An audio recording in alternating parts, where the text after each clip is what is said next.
最近这2天又网传消息，说是一艘美国海军的核潜艇被困在了中国家门口的渤海湾，急得美军上蹿下跳想要捞人。那么事实情况果真如此吗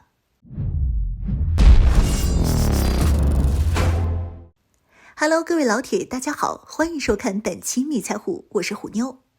最近这半个月可谓是真有意思。先是中国民用气球突现美国领空，引起美国强烈过激反应击落。随后，我国山东附近海域上空也出现了不明飞行物，解放军也准备击落。而解放军官方也在黄海附近进行实弹射击演习。大连海事局在11日就发布航行警告，称从2月12日下午到19日一连7天，在黄海海域会进行军事任务，任何船只都禁止驶入。但是从昨天开始，网上就有相关消息称，美国海军的核潜艇已经进入了中国领海，解放军海军正在阻止兵力对其搜索。美军核潜艇已经被死死困在渤海湾，通讯也遭切断。美国国防部甚至都特地向中方打电话求情，要求解放军为其放开口子撤离。那么，网传解放军困住美军潜艇这事儿到底靠不靠谱？还有说法称，而山东附近海域上空的不明飞行物，实际上就是美军核潜艇放出无人机等通讯设备，用于美军航母建立通讯，但是也被中国海军击落。虎妞经过分析认为，这事儿完全就是谣言，也不知道是谁胡说八道的。既然能在简中的军事圈子里迅速扩散和流传，让人感到匪夷所思啊！要知道，渤海湾是浅水湾，深度只有18至20米。渤海湾是中国的内海，属于近封闭海域，受前海大陆棚影响，平均深度只有18米，最深处约60米。对于任何试图刺探情报的国家来说，动用潜艇都是形同自杀的选项。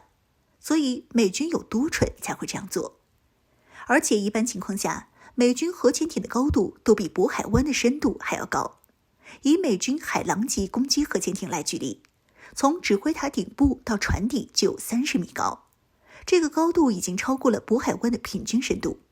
这意味着，即便是美军核潜艇，冒着触碰礁石和撞击海底的风险强行进入渤海湾，核潜艇的指挥台也将树立在海面上，成为一个明显的标靶。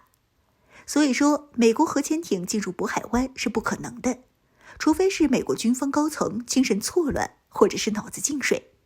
要么就是美潜艇官兵打算投诚起义，所以才跑渤海湾自曝身份。虎妞就这么说，现在美军潜艇根本没有胆子敢往中国领海闯。此前，美国核潜艇在南海地区横冲直撞，结果发生碰撞事故，差点没把自己直接送走。而且现在，中国海军对于反潜能力的增强，从而对美军的水下航行和侦察造成了一定的威胁和挑战。中国海军这几年现代化建设的加速，使得其拥有了更多更先进的反潜设备，例如水下声纳阵列、反潜机、反潜导弹等。这些设备可以有效地探测和攻击潜艇。而中国的渤海湾是中国东海防御的重要海域之一，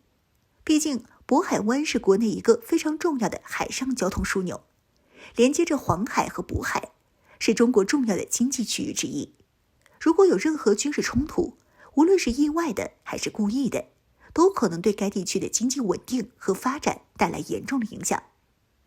因此，其防御能力在近年来也得到了不断加强。毕竟1994年，美国航母战斗群在距离渤海仅有数百千米的黄海发起挑衅行动，并且对我军核潜艇进行模拟攻击的事件还历历在目。所以解放军也不可能再让美国核潜艇流入中国领海，因为这是对中国主权和安全的威胁。